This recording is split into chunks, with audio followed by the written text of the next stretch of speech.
كم تزدلخايو مبلعن منبارن سينخا هيوتخا بسنك حصرت ገንዘብ ተጨኒቃ ديا زلا ብዙሓት ሰባት ሃብቲ ማለት ዕድል ወይ ካብ ካልኦት መንዚዕኻ ትረኽቦ ይመስሎም ግን እዚ እቲ ዝዓበየ ሓሶት እዩ እቲ ሓቂ ግን እዚ እዩ ነገራት በቲ ሓደ ፍሉይ መንገዲ እንተዘይጌርካዮም ዕድሜኻ ሙሉእ ዋላ እኳ ጠንኪርካ እንተሰርሕኻ ድኻ ኮይንካ ክትተርፍ ኢኻ እዚ ምስጢር እዚ ንሓደ ብፀባብ ክፍሊ ተኻርዩ ዝነበረ ድኻ መንእሰይ ናብ ሓደ ዓብዪ ናይ ኢንዳስትሪ መርሐ ቀይርዎ እዩ እሞ ንስኻ ካብ ውድድር ዓለም ወፂኻ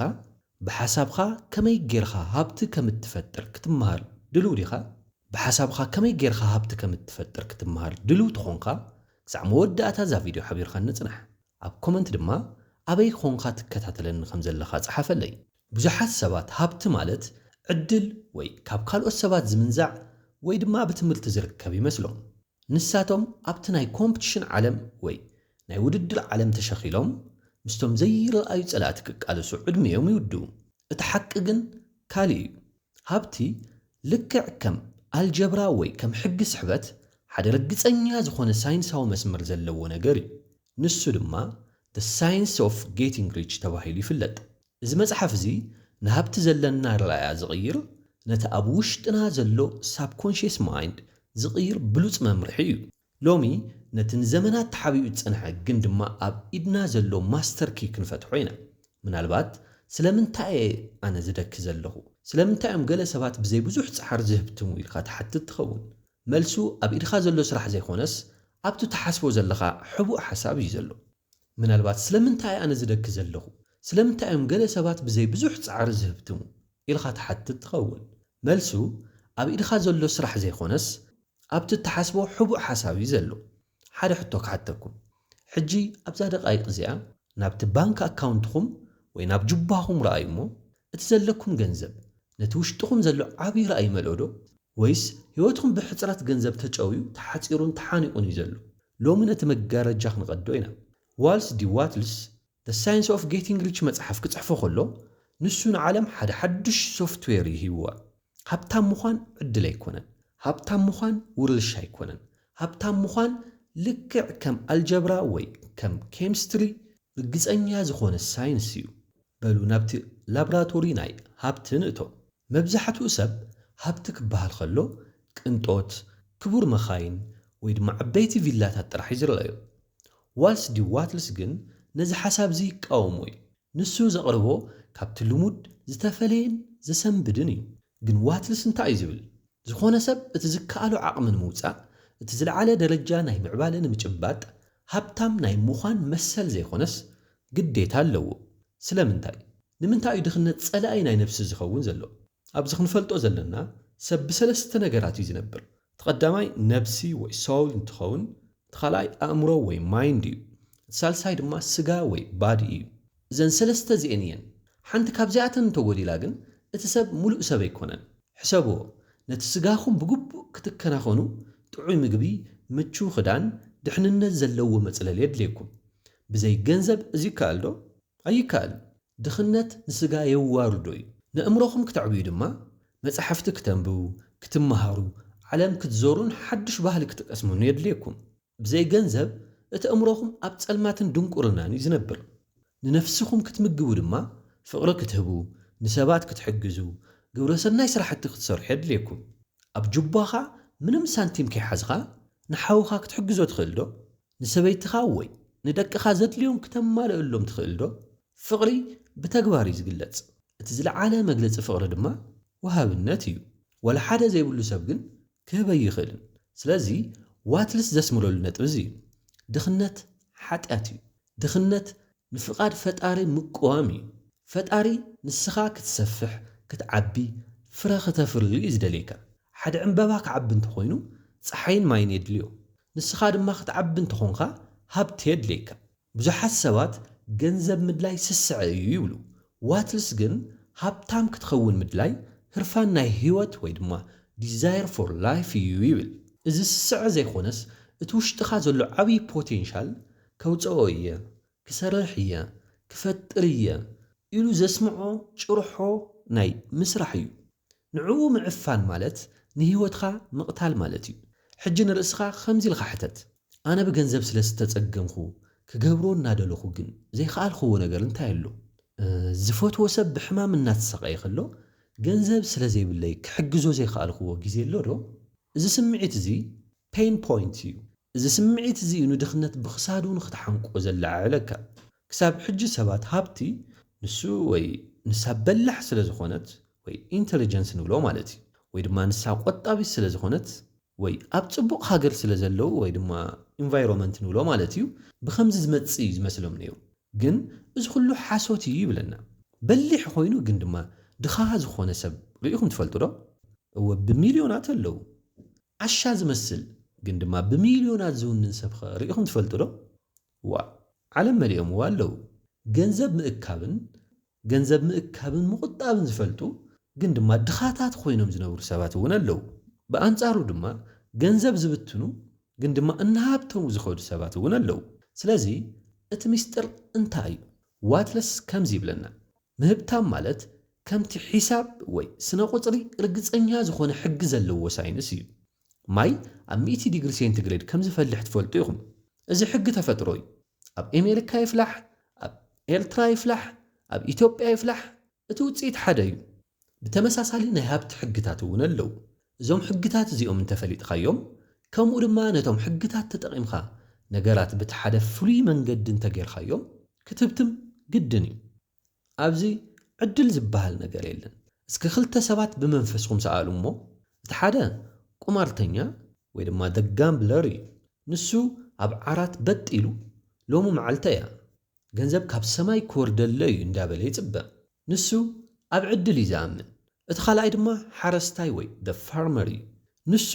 ዘርኢ እንተዘሪኡ ማይ እንተሰትዩ ፀሓይ እንተረኺቡ እቲ ፍረ ግድን ከም ዝወቅል ይፈልጥ እዩ ንሱ ነቲ ሕጊ ናይ ተፈጥሮ ወይ ደ ሎው ኦፍ ኔቸር እዩ ዝእዘዝ ዘሎ ዋትለስ ዝብለና ዘሎ ሃብታም ክትኾኑ ከምቲ ሓረስታይ ክትኾኑ ኣለኩም ሕጊ ምኽንያትን ውፅኢትን ወይ ደ ሎው ኦፍ ኮዝ ኤንድ ኢፌክት ከምዚ ይብል ተመሳሳሊ ምኽንያት ኩሉ ግዜ ተመሳሳሊ ውፅኢት ይህብ ስለዚ እቲ ድኻ ዝኾነ ሰብ ዋላ እቲ ዝበለፀ ሰብ ይኹን ነገራት በቲ ሓደ ፍሉይ መንገዲ ስለ ዘይገበሮም እዩ ድኻ ኮይኑ ዘሎ እቲ ሃብታም ድማ ዋላ እቲ ዝኸፍአ ባህሪ ይሃልዎ ነገራት በቲ ሓደ ፍሉይ መንገዲ ስለ ዝገበሮም እዩ ሃብቲ ዝረክብ ዘሎ እዚ እንታይ ማለት እዩ እቶም ክፉኣት ዝበሃሉ ሰባት ሃብታማት ዝኾኑ ነቲ ሕጊ ስለ ዝተረድእዎ ድዩ ኢልኩም ተሓትቱሉ እቲ መልሲ እወ ልክዕ ኢኹም ሕጊ ተፈጥሮ ንስኻ ሕያዋይ ዲኻ ወይስ ክፉእ ኢሉ ኣይፈርድን እዩ ሓዊ ኣብ ኢድ ጻድቕ ሰብ ይኹን ኣብ ኢድ ሓጢአተኛ ሰብ የቃጽል እዩ ሓዊ ባህሪኡ ምቅጻል እዩ ገንዘብ እውን ከምኡ እዩ ነቲ ፍሉይ መንገዲ ወይ ሰርቴን ወይ እንተተጠቒምካሉ ናባኻ ይመጽእ እንተዘይኮይኑ ግን ካባኻ እዩ ዝሃድም ብዙሓት ሰባት ኣብዚ ሃገር እዚ ስለ ዘለኹ ክህብትም ኣይክእልን እየ ይብሉ ዋትልስ ግን ረአ ኣብ ሓደ ከተማ ኣብ ሓደ ዓይነት ስራሕ ተዋፊሮም እውን ሓዲኡ ሃብታም ይኾን እቲ ሓደ ድማ ይደኪ ስለዚ ቦታ ኣይኮነን እቲ ወሳኒ ነገር ይብል እወ ገለ ቦታታት ካብ ገለ ቦታታት ይሕሹ ይኾኑ ግን ኣብ ዝኸድካዮ ቦታ እቲ ፍሉይ መንገዲ ምትግባር እዩ እቲ ቁልፊ ናይ ሃብቲ እወ ገለ ቦታታት ካብ ገለ ቦታታት ይሕሹ ይኾኑ ግን ኣብ ዝኸድካዮ ቦታ እቲ ፍሉይ መንገዲ ምትግባር እዩ እቲ ቁልፊ ናይ ሃብቲ ድኽነት ቅድስና ኣይኮነን ሃብቲ ምድላይ ስስዕ ኣይኮነን ሃብቲ ማለት ምዕባለ ወይ ኤክስፓንሽን ማለት እዩ ሃብቲ ማለት ምዕባለ ማለት እዩ ነፍስኹም ስጋኹም እምሮኹም ሙሉእ ንምዃን ሃብቲ የድልዩ ስለዚ ሃብታም ክኸውን ይግባአኒ እዩ ዝብል ሓድሽ እምነት ኣብ እምሮኹም ትኸሉ እቲ ፍሉይ መንገዲ ወይ ደ ሰርቴን ወይ እንብሎ ዘለና ነገር እንታይ ምዃኑ ቀፂልና ብዝርዝር ክንሪኦ ኢና ንሕጂ ግን ዓይንኹም ዓምትዎ እሞ ኣብ ቅድሜኹም ሓደ ዓብዪ መስትያት ይረኣይኹም ኣብቲ መስትያት ብገንዘብ ዝጭነቕ ዕዳ ዝበዝሖ ድኹም ሰብ ዲኹም ክትርእዩ ትደልዩ ወይስ ንዚ ሳይንስ ዝተማሂሩ ንህይወቱ ቀይሩ ንስድራ ቤቱን ንሃገሩን ዝጠቅም ሓያልን ሙሉእን ሰብ ኢኹም ክትርእዩ ትደልዩ ኣብዚ እቲ ምርጫ ናትኹም እዩ ይርዳእኒ እዩ እቲ ምርጫ ቀሊል ኣይኮነን ብዙሓት ሰባት ነዚ ምስጢር እዚ ሰሚዖም ጽቡቕ እዩ ኢሎም ይሓልፍዎ እዮም ተመሊሶም ድማ ናብቲ ናይ ቀደም ድቃስ ይምለሱ ንሳቶም እቶም ብድቁሶም ዝሞቱ ወይ ደ ስሊፕ ዎከርስ እዮም ንስኻትኩም ግን እቶም ንቑሓት ኢኹም ካብ ዝቐፂልና ሓሳብ ከመይ ገይሩ ናብ ወርቂ ከም ዝቕየር ክንርኢ ኢና እስቲ ነቲ ኩነታት ንመርምሮ መብዛሕትኡ ሰብ ህይወቱ ሙሉእ ኣብ ሜንታል ተራፒ ዘሕልፎ ይሰርሕ ይደክም ይጭነቕ ግን ከዓ እቲ ውፅኢት ልክዕ ከምቲ ዝሓለፈ ዓመት እዩ ስለምንታይ ዋልስ ዋትልስ ኣብዛ መጽሓፍ ሓደ ዘሰንብድ ሓቂ ይዛረብ ሰብ ዝደኪ ዕድል ስለ ዘይብሉ ወይ ካልኦት ስለ ዝሓዝዎ ዘይኾነስ ነገራት በትርግፀኛ ዝኾነ መንገዲ ስለ ዘይገበረ እዩ ይብል እዚ ሰርቴን ወይ እንታይ ማለት እዩ ኣብ ዓለምና ሓደ ዓብዪ ምስጢር ኣሎ ንሱ ድማ the formless substance ወይ ድማ ቅርፂ ዘይብሉ ንጥረ ነገር ይበሃል እዚ ማለት ኩሉ ኣብ ዓለም ዘሎ ነገር ካብቲ ኣብ ጅባኻ ዘሎ ገንዘብ ክሳዕ እቲ ትነብረሉ ገዛ መበገሲኡ ካብ ሓደ ዘይርአ ሓይሊ ወይ መንፈስ እዩ እዚ ሓይሊ እዚ ልክዕ ከም ሓደ ዓብዪ ፋብሪካ ትእዛዝ እዩ ዝፅበእ ዘሎ እቲ ፀገም ግን እዚ እዩ ብዘይንፈልጦ መንገዲ መብዛሕተና ነዚ ፋብሪካ እዚ ድኽነት ጭንቀት ዕዳ ዝብል ትእዛዝ ኢና ንህቦ እስካ ሕሰቦ ኢጎ ዝበሃል ተንኮለኛ ጠባይ ኣብ ውሽጥና ኣሎ ንሱ ሃብቲ ውስን እዩ ካልእ ሰብ እንተሃብቲሙ ንዓኻ ዝተርፍ ነገር የለን ኢሉ የታለካ ሽዑ ናብ ዓለም ናይ ኮምፒቲሽን ወይ ድማ ውድድር ተኣቱ ምስ ሰባት ትበኣስ ንገንዘብ ትሰርቆ ወይ ብግብዝና ትእክቦ እዚ ግን ናብ ድኽነት ዝወስድ ቀዳማይ መንገዲ እዩ እዚ መጽሓፍ ዘቐምጦ ቀዳማይ ሕግዚ እዩ ካብ ውድድር ውፃእ እሞ ናብ ፈጠራ ወይ ድማ ክሪኤሽን እተወ እዩ ዝብል እቲ ዘገርም ዌልዝ ፓራዶክስ ወይ ድማ ናይ ሃብቲ ግርምቢጥ ኣብዚ እዩ ዘሎ እቶም ብሓቂ ዝህብቱም ሰባት ንሰባት ብምቅላስ ዘይኾነስ ካብቲ ዘይርአ ዓለም ሓዱሽ ነገር ብምፍጣር እዮም ዝህብትሙ ንሳቶም ምስቶም ፎርሙለስ ሳብስታንስ ወይ ድማ ዘይርአ ጥረ ነገር ርክብ ኣለዎም ግን እዚ ርክብ እዚ ብኸመይ እዩ ዝፍጠር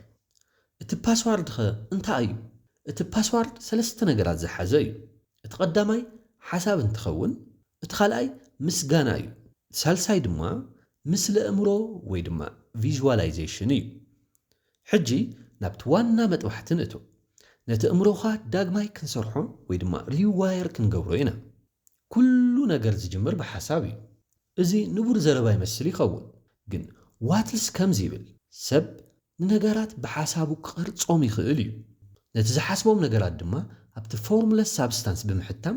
ናብ ኩንነት ይቕይሮም ይኽእል እዩ ይብል እዚ ማለት እንታይ እዩ እቲ እምሮኻ ልክዕ ከም ሓደ ኣርክቴክት ወይ ነዳፊ ህንፃ እዩ እቲ ኦሪጂናል ንጥረ ነገር ድማ ከምቲ ሰራሕተኛ እዩ እቲ ነዳፊ እምሮኻ ንጹር ዘይኮነ ብፍርሒ ዝተመልአ ንድፊ ወይ ድማ ብሉፕሪንት እንተሂብዎ እቲ ውፅኢት እንታይ ይኸውን ያው ዝፈረሰ ህንፃ እዩ ክኸውን ድኽነት ማለት እቲ እምሮኻ ድኽነት ዝብል ንድፊ ስለ ዝተነደፈ ጥራይ ዝመጽእ ውፅኢት እዩ ንሓንቲ ደቂቕ ደው በል እሞ ሕጂ ኣብዘን ዝሓለፈ 24 ሰዓታት እንታይ ዓይነት ቃላት ኢኻ ንነፍስኻ ነጊርኻያ ገንዘብ የብለይን ክቡር እዩ እዚ ስራሕ እዚ የሰልችወኒ ኣሎ እዘን ቃላት እዚኣተን ንስኻ ዘይትፈልጦ ትእዛዝ ወይ ድማ ኮማንድ እየን እዛ መጽሓፍ ከምዚ ትብል ብዛዕባ ድኽነት ምሕሳብ ድኽነት እዩ ዘምጽእ ብዛዕባ ሕማም ምሕሳብ ሕማም እዩ ዘምጽእ ስለዚ እቲ ቀዳማይ ስጉምቲ ቲንክ ኢን አ ሰርቴን ወይ ድማ ብፍሉይ መንገዲ ምሕሳብ እዩ እዚ ማለት እቲ ክትኾኖ እትደሊ ሰብ ድሮ ከም ዝኾንካዮ ጌርካ ምሕሳብ ማለት እዩ እዚ ሓሶት ዘይኮነስ ነቲ ፎርሙለስ ሳብስታንስ ሓዱሽ ንድፊ ምሃብ እዩ ሕጂ ነቲ ሓሳብ ናብ ሓይሊ ንምቕያር ካልእ መሳርሒ የድልየና ንሱ ድማ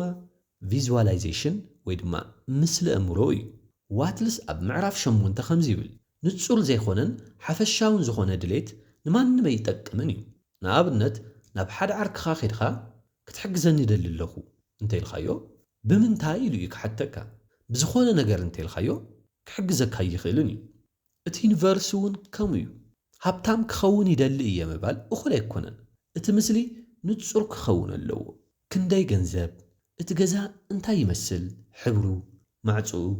እቲ ትኽደኖ ክዳን እንታይ ዓይነት እዩ እዚኦም ኩሎም ግልፂ ክኾኑ ኣለዎ እዚ መስርሕ እዚ ሲኒማቲክ ቪዥዋላይዜሽን ይበሃል ኣብ እምሮኻ ከም ፊልም ክትሰርሕ ከለኻ ማለት እዩ ሓደ ዛንታ ከዘንተወልኩም ሓደ ድኻ መንእሰይ ነይሩ ኣብ ሓደ ጸቢብ ክፍሊ ተኸሪዩ ድማ ይነብር ኩሉ መዓልቲ ግን ዓይኑ ዓሚቱ ሓደ ዓብዪ ፋብሪካ ክመርሕ ከሎ ብዙሕ ገንዘብ ክቕበል ከሎ ንሰባት ስራሕ ክፈጥረሎም ከሎን ብዝርዝር ይርኢ ነይሩ እቲ ዘገርም ነገር ኣብቲ ዝሪኦ ዝነበረ ፊልም እቲ ክዳኑ ከመይ ዝበለ ከም ዝኾነ ይፈልጦ ነይሩ እዚ መንእሰይ እዚ ነቲ ሪያሊቲ ወይ ድማ ኩንነት ኣብ ኣእምሮኡ ስለ ዝወድኦ እቲ ፎርሙለስ ሳብስታንስ ናብቲ ንሱ ዝደልዮ ቅርፂ ክውሕዝ እዩ ተገዲዱ። እቲ መንእሰይ ኣብ ሓፂር ግዜ ካብቲ ዝነበሮ ድኽነት ወፂኡ ናብ ናይ ዓብዪ ኢንዳስትሪ መራሒ ኮይኑ፣ ምክንያቱ እቲ ኣብ ኣእምሮና ንስእሎ ስእሊ ነቲ ክሪኤቲቭ ፓወር ወይ ድማ ናይ ፈጠራ ሓይሊ ከም ማግኔት ይስሕቦ እዩ። ግን ኣብዚ ሓደ ዓብዪ ሓደጋ ኣሎ። ብዙሓት ሰባት ይሓስቡ ስእሊ እውን ይስእሉ፣ ግን ድማ ኣይዕወቱን። ስለምንታይ? ምክንያቱ ነቲ ሳልሳይ ዝበለፀን መምርሕን ስለ ዝዝንግዕዎ እዩ። ንሱ ድማ እቲ ናይ ሚልዮነራት ሚስጥር ይበሃል። ምዕራፍ 7 ናይዛ መጽሓፍ ብዛዕባ ግራቲቱድ ወይ ድማ ምስጋና እያ ትገልጽ። ንሕጂ ምስጋና ክብል ከለኹ እቲ ልማዳውን የቐኒየለይ ምባል ጥራይ ከይመስለካ። ዋትልስ ከምዚ ይብል፣ ምስጋና ነቲ እምሮና ምስቲ ሓይሊ ወይ ድማ ሶርስ እተታሕዝ ኬብል እያ። እታ ኬብል እንተተበቲኻ ዋላ እቲ ዝበለፀ ሓሳብ ይሃሊኻ ዋላ እቲ ዝበለፀ ስራሕ ይሃሊኻ ፀጋ ናባኻ ይውሕዝን እዩ። ኣብዚ እቲ ስነ ልቦናዊ ምኽንያት እንታይ እዩ? ምስጋና ንእምሮኻ ኣብ ማዕበል ናይ ፀጋ እዩ ዝሰርዖ። ብኣንጻሩ ምጉርምራም ምምራር ንእምሮኻ ኣብ ማዕበል ናይ ሕፅረት እዩ ዝሰርዖ። ንኣብነት ብዛዕባ ዘለካ ዕዳ እናማረርኻ ሃብታም ክትኸውን ኣይትኽእልን ኢኻ። ስለምንታይ? ምክንያቱ ምጉርምራምኻ ገንዘብ የብለይን ዝብል መልእኽቲ ስለ ዘመሓላልፍ፣ እቲ ፎርሙላ ሳብስታንስ ድማ እሺ ገንዘብ የብልኻን ኢሉ ተወሳኺ ድኽነት እዩ ዝሰደልኻ። ኣብዚ እቲ ዓብዪ ብልሓት ወይ ድማ ሃክ እዚ እዩ። ገና ከይተቐበልኻ ከለኻ መስግን። እዚ እቲ እምነት ማለት ኢየሱስ ክርስቶስ ቅድሚ ምግቢ ምብዝሑ ቅድሚ ምምስጋኑ ዝገበሮ ነገር እንተነይሩ ነቲ ዘይመፀ ነገር ከም ዝመፀ ገይሩ ምምስጋን እዩ። እዚ ሳይንስ እዩ። ብዛዕባ እቲ ክመፅእ ዘለዎ ሃብቲ ሕጂ ክተመስግን ምስ እትጅምር እቲ መንፈስኻ ምስቲ ፈጣሪ ሓይሊ ይወሃድ እዩ። እስቲ ሓደ ሕቶ ክሓተካ፣ ኣብዘን ዝሓለፋ ደቓይቕ ክንደይ ግዜ ኢኻ ብዛዕባ ዘይብልኻ ነገር ሓሲብካ? ክንደይ ግዜ ኢኻ ብዛዕባ ፀገማትካ ምስ በዓልኻ ዕሊልካ? ክንደይ ግዜ ኢኻ ብዛዕባ ፀገማትካ ምስ በዓልኻ ዕሊልካ? እዚ ልማድ እዚ እዩ ንከይትህብትም ዝዓግተካ ዘሎ። ነዚ ዝዓግተካ ዘሎ ግድብ እዚ ድማ ብምስጋና ጥራይ ኢኻ ክትሰብሮ ትኽእል። ክሳብ ሕጂ እንታይ ከም ትሓስብ ርኢና ኢና። ሕጂ ድማ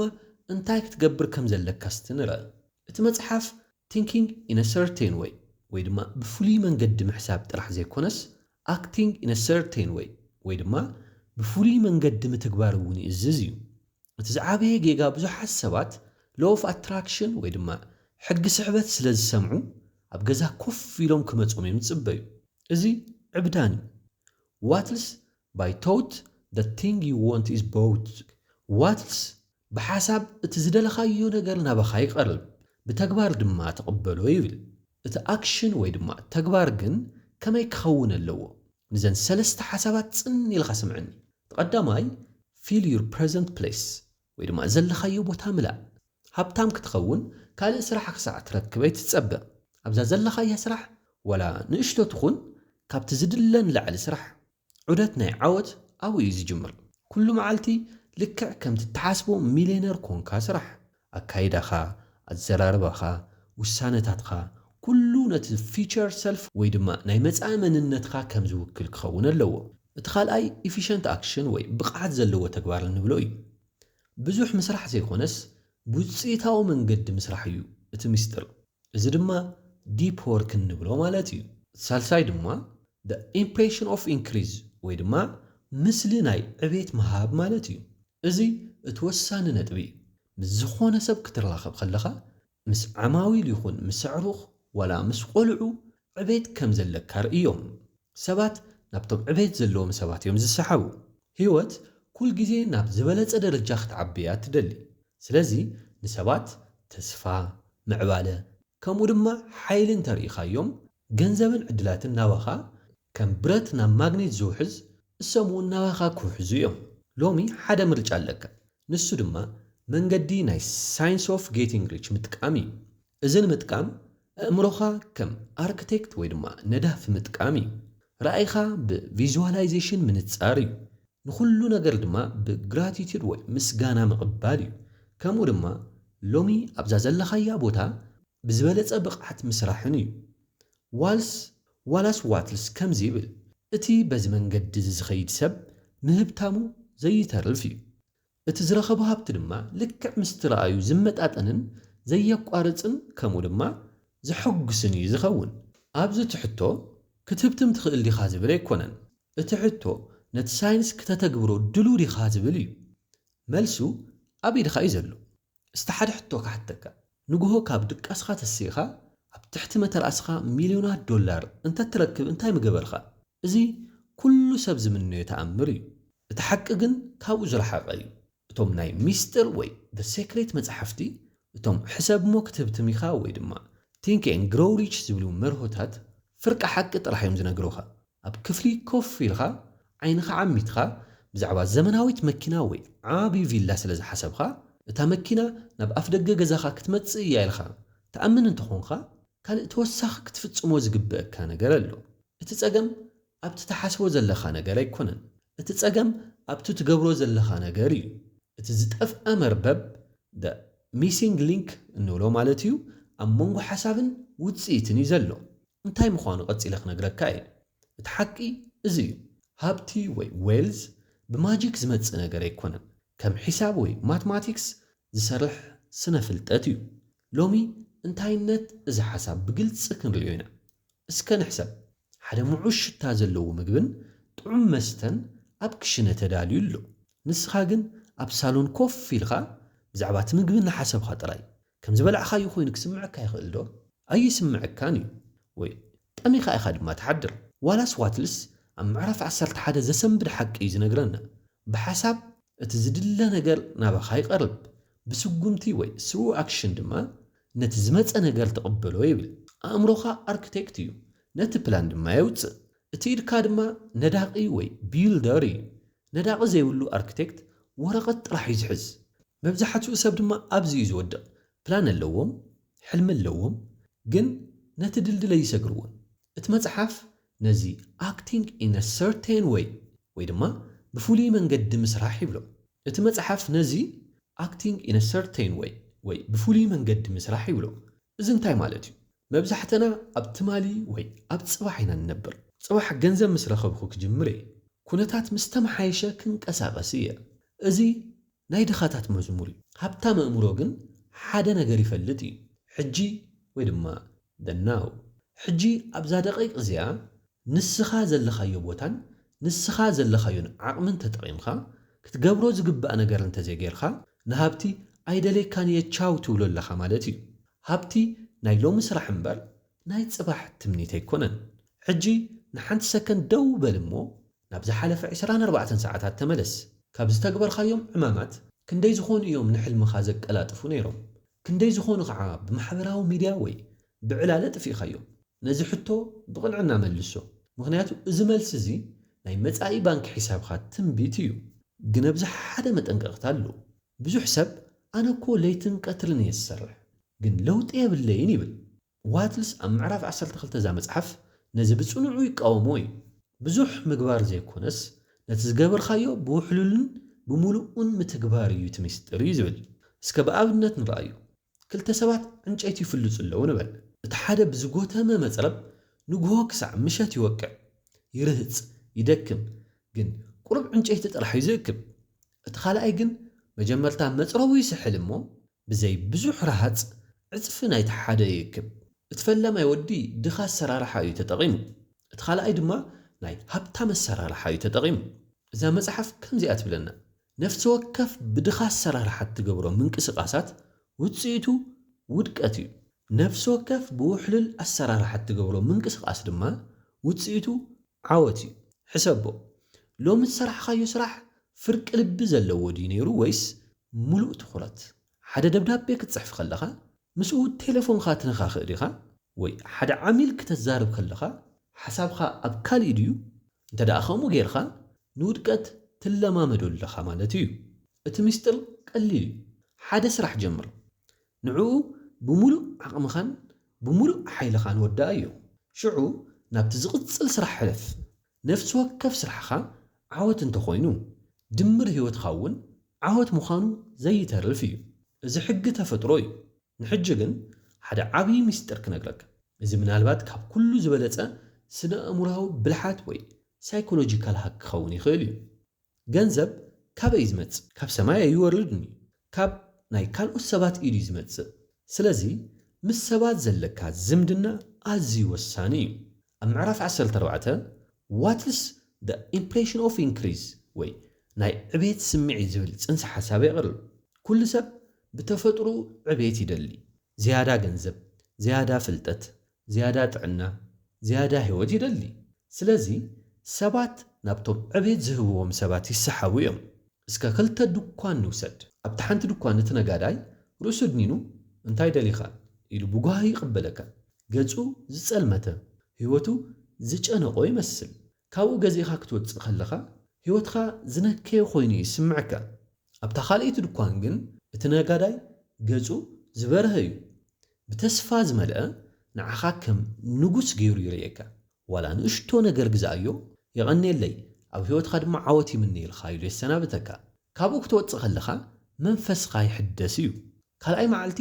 ናበየናይ ድኳን ኢኻ ትምለስ? ብርግጽ ናብታ ካልእቲ ድኳን ኢኻ ትኸይድ። እዚ እቲ ምስጢር። ኣብ ዝገበርካዮ ርክብ ዋላ ንእሽቶ ይኹን ንሰባት ዝያዳ ወይ ሞር ከም ዝረኽቡ ጌርካ ትሰናብቶም። ኣብ ስራሕ ንሓላፊኻ ካብ ዝኸፍለካ ንላዕሊ ዋጋ ወይ ድማ ቫልዩ ሃቦ። ንዓማዊልኻ ካብቲ ዝገዝእዎ ንላዕሊ ጽሬት ሃቦም። ንፈተውትኻ ድማ ካብቲ ዝጽበይዎ ንላዕሊ ፍቕሪ ሃቦም። ንሰባት ዕቤት ዝህብ ሰብ ከም ማግኔት እዩ። ዕድላት፣ ገንዘብ፣ ሰባት ናብኦም ዝጎዩ። ምኽንያቱ ኩሉ ሰብ ምሳኻ ክኸውን ከሎ ዝዓበየ ኮይኑ ስለ ዝስምዖ እዩ። ንስኻ ድማ እቲ ምንጪ ናይ ሓይሊ ትኸውን ኣለኻ ማለት እዩ። ኣብዚ ክሕብረካ ዝደሊ ሕጂ ኣብ ቅድሜኻ ክልተ መንገዲ እዩ ዘሎ። እቲ ቀዳማይ መንገዲ ከምቲ ልሙድ ጽባሕ ክጅምር እየ እናበልኻ ኣብ ዓረትኻ ምድቃስ እዩ። እዚ መንገዲ እዚ ናብ ጣዕሳ፣ ዕዳን፣ ድኽነትን እዩ ዝወስድ። ኣብ እዋን እርጋን ድማ ሽዑ ዓቕሚ እናነበረኒ ስለምንታይ ዘይተንቀሳቐስኩ ኢልኻ ክትበኪ ኢኻ። እዚ እቲ ገሃንም ወይ ድማ ሄል ዝበሃል ኣብ ምድሪ ዘሎ ህይወት እዩ። እቲ ካልኣይ መንገዲ ግን እቲ ፍሉይ መንገዲ ወይ the certain way እዩ። እዚ መንገዲ ድማ ሎሚ ብዞም 4 ነገራት እዩ ዝጅምር። እቲ ቀዳማይ ራእይ ኣለካ፣ ብሓሳብካ ፍጠሮ። እቲ ካልኣይ እምነት ኣለካ፣ ብልብኻ እመኖ። እቲ ሳልሳይ ስጉምቲ ወሲድካ ብውሕሉል መንገዲ ስርሓ እዩ። እቲ ራብዓይ ንኹሉ ሰብ ዕቤት ሃቦ። እዚ ጉዕዞ ዝቐሊል ኣይኮነን። እቲ ኢጎ ዝበሃል ውሽጣዊ ጸላኢ ደቅስ፣ ዕረፍ፣ ጽባሕ ክትገብሮ ትኽእል ኢኻ ኢሉ ሕሹክ ክብለካ እዩ። ንሱ እቲ ናይ ድኽነት ሰይጣን እዩ። ኣይትስማዓዮ። ሎሚ እንታይ ንእሽቶ ስጉምቲ ክትወስድ ትኽእል? ሓደ ኢሜል ምጽሓፍ ክኸውን ይኽእል እዩ። ሓደ መጽሓፍ ምንባብ ክኸውን ይኽእል እዩ። ሓደ ሓድሽ ክእለት ምምሃር ክኸውን ይኽእል ወይ ካሊእ ጥራሕ ገለ ነገር ግበር። ግን ብፍሉይ መንገዲ ወይ in the certain way ግበርሎ። ምኽንያቱ ሃብቲ ይጽበየካ እዩ ዘሎ። ስለ ዝኾነ ናብኡ ክትኸይድ ስለ ዘለካ ተልዓል፣ ተንቀሳቐስ። ኣብዚ ግን ካብ ኩሉ ንላዕሊ ዘሰንብድ ሓቂ ክነግረካ፣ ኣብዚ ሕጂ ሰዓት ኣብ ጁባኻ ዘሎ ገንዘብ ወይ ኣብ ባንክኻ ዘሎ ቁጠባ ውፅኢት ናይ ዝሰርሕኻዮ ስራሕ ወይ ናይቲ ዘለካ ዕድል ኣይኮነን። ውፅኢት ናይ ሓደ ዘይርአ ሰነድ እዩ። እዚ ሰነድ እዚ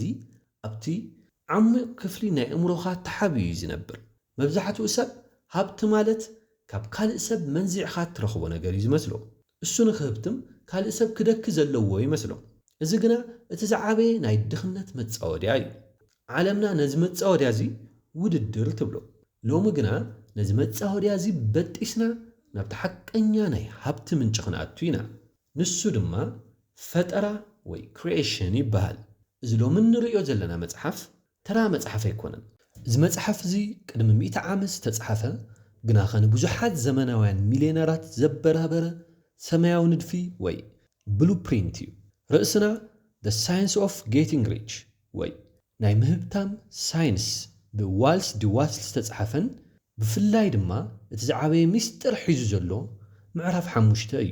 The Creative Mindset ወይ ድማ ፈጠራ ዝመልኦ ኣተሓሳስባ ኣብ ዝብል ርእሲ ኣተኪርና ክንርኢ ኢና። ምናልባት ሕጂ ገንዘብ ምድላይ ስስዕዶ ኣይኮነን ኢልኻ ትሓስብ ትኸውን፣ ወይ ድማ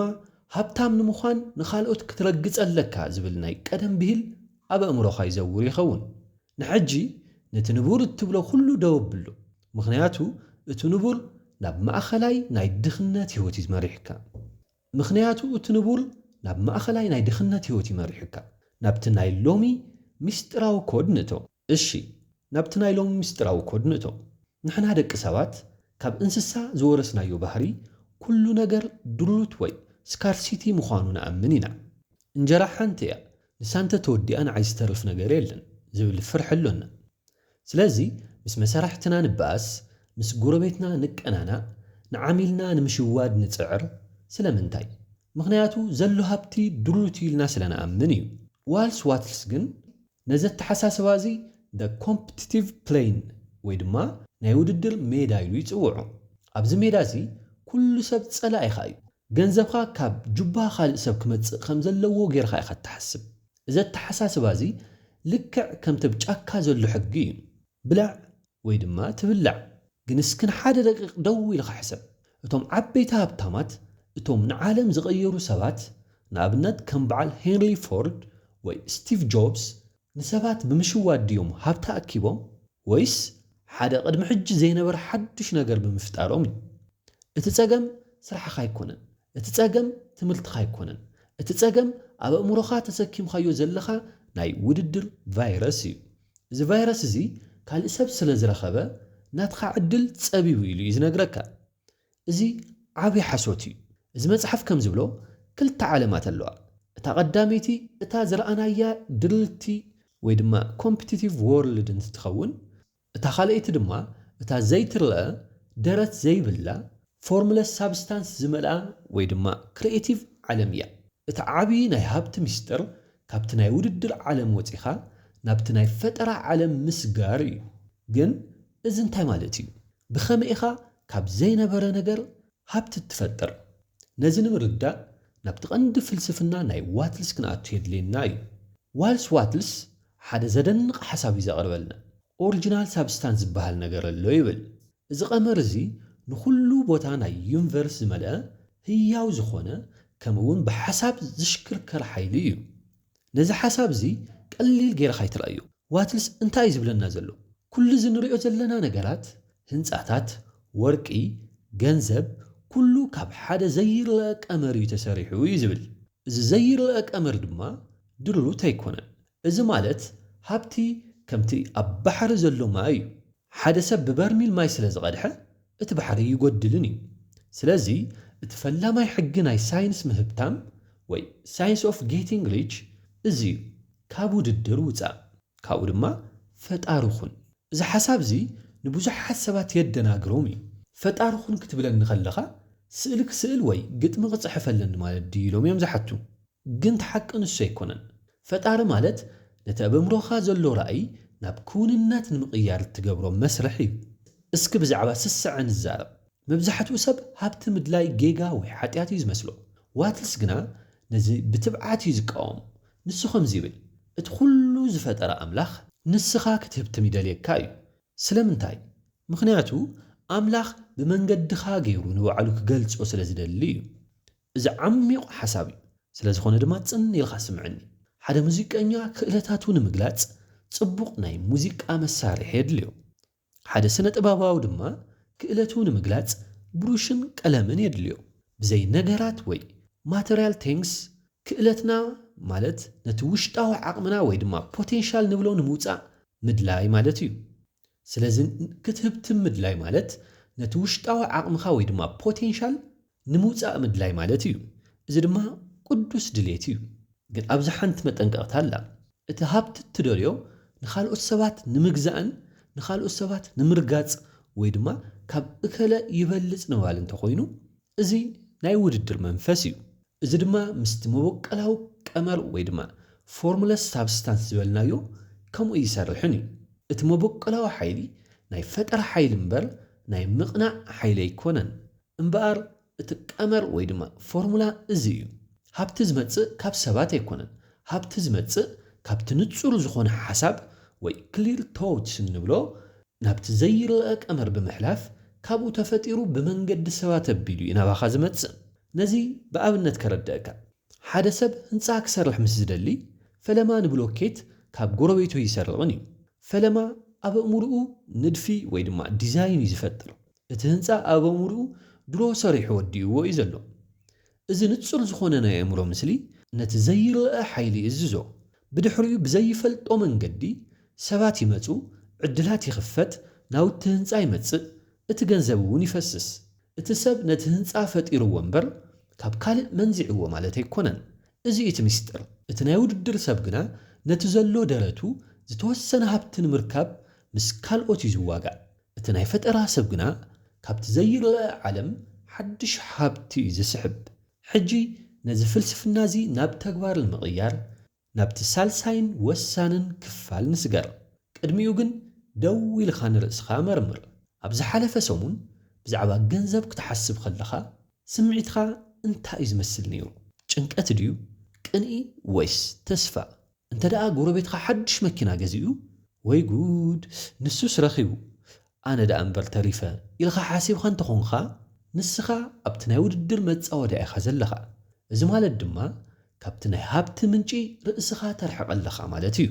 እምበኣር ከመይ ጌርና ኢና ነዚ ሳይንስ ኣብ መዓልታዊ ህይወትና እንጥቀመሉ ዝብል ንርአ ዋትልስ ሰለስተ ወሰንቲ ስጉምትታት እዩ ዝህበና እቲ ቀዳማይ ስጉምቲ ንጹር ረኣይ ወይ ክሊር ቪዥን እንብሎ እዩ እቲ ዘይርአ ቀመር ወይ ድማ ፎርሙለስ ሳብስታንስ ከም ሓደ እዙዝ ሰራሕተኛ እዩ ግናኸ ትእዛዝኻ ንጹር ክኸውን እዩ ዘለዎ ገንዘብ ይደሊ እየ ምባል እኹል ኣይኮነን ኩሉ ሰብ ገንዘብ ይደሊ እዩ ግን ክንደይ ገንዘብ ኢኻ ትደሊ ንምንታይ ኢኻ ትደልዮ እቲ ትደልዮ ህይወት እንታይ እዩ ዝመስል ንኣብነት ኣብ ክንዲ ሃብታም ክኸውን ይደሊ እየ ትብል ከምዚ ኢልኻ ሕሰብ ከምዚ ዓይነት ገዛ ብዚ ዓይነት ሕብሪ ኣብዚ ዓይነት ቦታ ምዞም ዓይነት ቤተሰብ ክነብር ይደሊ እየ እዚ ነቲ ስእሊ ኣብ ኣእምሮኻ ንጹር እዩ ዝገብሮ ልክዕ ከምቲ ናይ ሲኒማ ፊልም ኣብ ርእስኻ ብንጹር ረኣዩ እዚ ንጹር ስእሊ እዚ እዩ ነቲ ዘይርአ ሓይሊ ናብ ስራሕ ዘእትዎ ካልኣይ ስጉምቲ እምነትን ዕላማን ኣብዚ ክትፈልጦ ዘለካ ረአ ጥራሕ እኹል ኣይኮነን እቲ እትሓስቦ ዘለኻ ነገር ናባኻ ይመጽእ ከም ዘሎ ርግፀኛ ምዃኑ እውን የድሊ እዩ ዋትልስ ንዚ ነገር the face to see it as already yours ወይ ድማ ድሮ ከም ዝረኸብካዮ ጌርካ ናይ ምርኣይ እምነት እዩ ዝብሎ ኣብ መንጎ እቲ ረኣኻን ኣብ መንጎ እቲ ዝመጽእ ዘሎ ሓቅን ናይ ግዜ ፈለላይ ወይ ታይም ጋፕ ኣሎ እዩ ኣብዚ እዩ ድማ እቲ ናይ ፈተና ግዜ ዝመጽእ ዶላር ክትስእን ከለኻ ወይ ዕዳ ክበዝሕካ ከሎ እቲ ናይ ውድድር ኣእምሮኻ ይመጽእ እሞ እዚ ነገር ዝሰርሕ ይመስለኒ እዩ ይብለካ በዚ ምክንያት እዩ መብዛሕትኦም ሰባት ዝወድቁ እቲ ሃብታም ኣእምሮ ግና ልክዕ ከም ሓደ ገዛ ዝኣዘዘ ሰብ እቲ ገዛ ይስራሕ ከም ዘሎ ስለ ዝፈልጥ ተረጋጊዑ እዩ ዝጽብቕ ብፍጹም ኣይጠራጠርን እዩ ሳልሳይ ስጉምቲ ምስጋና ወይ ግራቲቱድ እዩ ዋትልስ ምስጋና ነቲ ኣእምሮኻ ምስ ፈጣራ ሓይሊ ተኣሳስሮ እዩ ዝብል ብዛዕባ ዘይብልኻ ነገር ምጭናቕ ናብቲ ናይ ውድድር ዓለም እዩ ዝወስደካ ብዛዕባ ዘለካን ብዛዕባ እቲ ዝመጽእ ዘሎን ነገር ምምስጋን ግና ናብቲ ናይ ፈጠራ ዓለም እዩ ዘእትወካ ምስጋና ስነ ልቦናዊ ረብሓ ጥራሕ ኣይኮነን ዘለዎ ሕጊ ናይ ተፈጥሮ እውን እዩ ሓደ ነገር ምስ ተመስግን ንዕኡ ዝያዳ ተቕርቦ ኢኻ ዘለኻ ማለት እዩ እቲ ንዓኻ ክሕጊ ዝመጽእ ሰብ ወይ ዕድል ምስ ተመስግኖ ዝያዳ ክህበካ ይደሊ እቲ ዘይርአ ሓይሊ እውን ከምኡ እዩ ሕጂ ነቲ ሚሊዮነር ሴክሬት ወይ ድማ ናይ ሚሊዮነራት ሚስጥር ክነግረካ ብዙሓት ሰባት ኣብ ኣእምሮይ ምስ ሓሰብኩ እቲ ገንዘብ ካብ ሰማይ ክወርድ ኢሎም እዮም ዝሓስቡ እዚ ግን ዓብይ ስሕተት እዩ ዋትልስ ከምዚ ይብል ብሓሳብ ትፈጥር ብስራሕ ድማ ተቐበሎ እቲ ዕድል ብመልክዕ ሓሳብ ወይ ብመልክዕ ሓድሽ ስራሕ ክመጽእ ይኽእል እዩ ንስኻ ግን ንጡፍ ወይ ድማ ኣክቲቭ ክትኸውን ኣለካ ግን ከመይ ዝበለ ንጥፈት እዩ ኤፊሽንት ኣክሽን ወይ ድማ ብቕዓት ዘለዎ ስራሕ ብዙሕ ሰሪሕኻ ማለት ክትህብትም ማለት ግን ኣይኮነን ብዙሓት ሰባት መዓልቲ ሙሉእ ደኺሞም ግን ድማ ድኻታት እዮም እቲ ምስጢር ነገራት ብፍሉይ ኣገባብ ምስራሕ እዩ እዚ ማለት ሎሚ እትሰርሓ ዘለኻ ስራሕ ወላ ንእሽቶ ትኹን በቲ ዓብዪ ራእይ ተደሪልካ ብምሉእ ዓቕምኻን ብምሉእ እምነትን ምስ እትሰርሓ እቲ ዘይርአ ሓይሊ ነቲ ዝዓበየ ማዕጾ ይኸፍተልካ እዩ ኣብዚ ደቂቕ ክልተ ምርጫ እዩ ዘለካ እቲ ቀዳማይ ምርጫ ናብቲ ናይ ቀደም ኣተሓሳስባኻ ተመለስ ዓለም ጸባብ ምዃና እውን እመን ገንዘብ ንምርካብ ንሰባት ክደፍኦም ከም ዘለካ እውን ሕሰብ በቲ ዘለካ ዕዳ እናተጨነቕኻ ብሃብታማት እናቐናእኻ ዕድለ እዩ እናበልኻ ምንባር እዩ እዚ መንገዲ እዚ ናብ መንገዲ ድኽነት እዩ ዝወስድ እቲ ካልኣይ ምርጫ ድማ ነዚ ሳይንስ ኦፍ ጌቲንግ ሪች ተቐቢልካ ንስኻ ፈጣሪ ምዃንካ ንስኻ ፈጣሪ ወይ ክሪኤተር ምዃንካ ተኣምን ንስኻ ፈጣሪ ወይ ክሪኤተር ምዃንካ እመን እሞ እዚ ዩኒቨርስ እዚ ድማ ድሩርት ከም ዘይኮነን ንዓኻ ድማ ጽቡቕ ከም ዝደልየልካን እመን ውድድር ደው ኣቢልኻ ፈጠራ ጀምር እንደቂ ሰባት ብዝበለጸት ተገልግለሉ ንዓለም ዝያዳ ዋጋ ትህበሉ መንገዲ ድለ እዚ መጽሓፍ ከም ዝብሎ ክትብትም መሰልካ ጥራሕ ዘይኮነስ ግዴታኻ እውን እዩ ምኽንያቱ ንስኻ ምስ ሃብተምካ ንነብስኻ ጥራሕ ዘይኮነስ ንመላእ ዓለም ኢኻ ትሕግዝ ሓደ ድኻ ሰብ ንኻልእ ድኻ ክሕግዞ ይኽእልን እዩ እቲ ንዓለም እትህቦ ዝበለጸ ህያብ ክትኾኑ እትኽእል ዝበለጸ ንስኻ ወይ ድማ your best self ምዃን እዩ ስለዚ ካብ ሎሚ ጀሚርኻ ነቲ ናይ ውድድር መነጽር ደርቢኻ ነቲ ናይ ፈጠራ መነጽር ግበር ጁባኻ ብገንዘብ ክትመልእ እንተደሊኻ ፈለማ ኣእምሮኻ በቲ ዘይርአ ሃብቲ ይምላእ ንሕጂ ነቲ ናይ ባንክ ቁፅርኻ ዘይኾነ ነቲ ናይ ሓሳብ ቁፅርኻ ወይ ድማ ማይንድ ሴት ተቆጻጸሮ ምኽንያቱ ኩሉ ነገር ካብኡ እዩ ዝጅምር እዚ ሳይንስ ናይ ምህብታም እዩ መብዛሕትኡ ሰብ ስለምንታይ ድኻ ዝኸውን ምኽንያቱ ምስቲ ኮምፒቲቲቭ ማይንድ ወይ ድማ ናይ ውድድር መንፈስ ተባሂሉ ዝጽዋዕ መጻወልያ ስለ ዝነብር እዩ እዚ መንፈስ እዚ ሃብቲ ውሱን እዩ ኢልካ ምሕሳብ እዩ ንሱ ስለ ዝረኸበ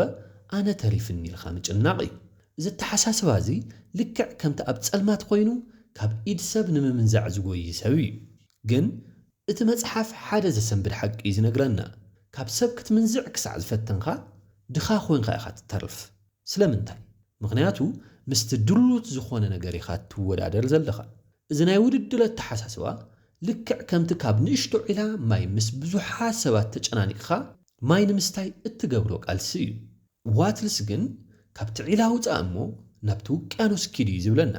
እዚ ድማ እቲ ክሪኤቲቭ ማይንድ ወይ ናይ ፈጠራ እምሮ እዩ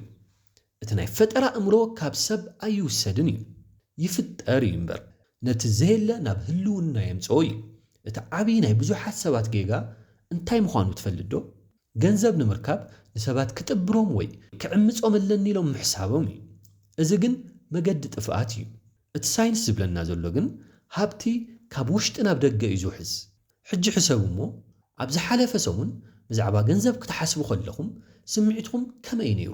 ፍርሒ ጭንቀት ድዩ ወይስ ተስፋ እቲ ስምዒትኩም እቲ መልሲ ናይቲ ሕጂ ዘለኹም ደረጃ እዩ በሉ ናብቲ ቀመር ወይ ድማ ናብቲ ፎርሙላ ንእተው ዋትልስ ኣብቲ መደምደምታ ምዕራፍ ንኹሉ እቲ መጽሓፍ ኣብ ውሑዳት ሓያላት ነጥብታት እዩ ዘጠቓልሎ እዚኦም ነጥብታት ከምቲ ናይ ካዝና ቁልፊ እዮም ብቐደም ሰዓት ምስ ትኸፍትዎም ጥራይ ድማ እቲ ማዕጾ ዝኽፈት እዛ መጽሓፍ ሳይንስ ኦፍ ጌቲንግ ሪች እምበር ሳይንስ ኦፍ ድሪሚንግ ኣይኮነትን ትበሃል ዋትልስ በቲ ዝተወሰነ መገዲ ክትነብርን ክትሰርሕን ኣለካ እዩ ዝብል እዚ እንታይ ማለት እዩ ህያውነትካ ኣብ ህልውና ይኹን ብዛዕባ ዝሓለፈ ጌጋታት ኣይትጨነቕ ብዛዕባ መጻኢ እውን ኣይትሰከፍ እቲ ክትገብሮ ዝግባእ ነገር ሎሚ ጀምር ሕጂ ኣብዛ ዘለኻያ ቦታ ግበሮ ብቕዓት ወይ ኤፊሽንሲ ነፍሲ ወከፍ ተግባርካ ብዓወት ክፍጸም ኣለዎ ሓደ ዓብዪ ስራሕ ብዘይ ጽፈት ካብ እትሰርሕ ንእሽቶ ነገር ብፍጹም ጽፈት ስራሕ ነፍሲ ወከፍ ዕውት ተግባር ወይ ድማ ሳክሰስፉል ኣክት ናብቲ ዝዓበየ ሃብቲ እዩ ዘቕርበካ ሓደ ናይ ሚልዮነራት ምስጢር ድማ ዝያዳ ዋጋ መሃብ ወይ ድማ ሞር ዩዝ ቫልዩ እዩ ንሓደ ሰብ ካብቲ ዝኸፈለካ ገንዘብ ወይ ድማ ካሽ ቫልዩ ንላዕሊ ዝያዳ ረብሓ ወይ ድማ ዩዝ ቫልዩ ሃቦ ንኣብነት ሓደ ሹቕ ዝሰርሕ ሰብኣይ ንውሰድ ክልተ ዓይነት ኣተሓሳስባ ኣሎ እቲ ቀዳማይ ተወዳዳሪ ኣተሓሳስባ ስለ ዘለዎ ከመይ ገይረ ነዚ ዓሚል ዝያዳ የኽፍሎ ከመይ ገይረ ነቲ ብጻየ የጥፍኦ ኢሉ እዩ ዝሓስብ እቲ ካልኣይ ግን ፈጣሪ ኣተሓሳስባ ስለ ዘለዎ ከመይ ገይረ ነዚ ዓሚል ካብቲ ዝኸፈለኒ ንላዕሊ ጽቡቕ ስምዒትን ኣገልግሎትን ይህቦ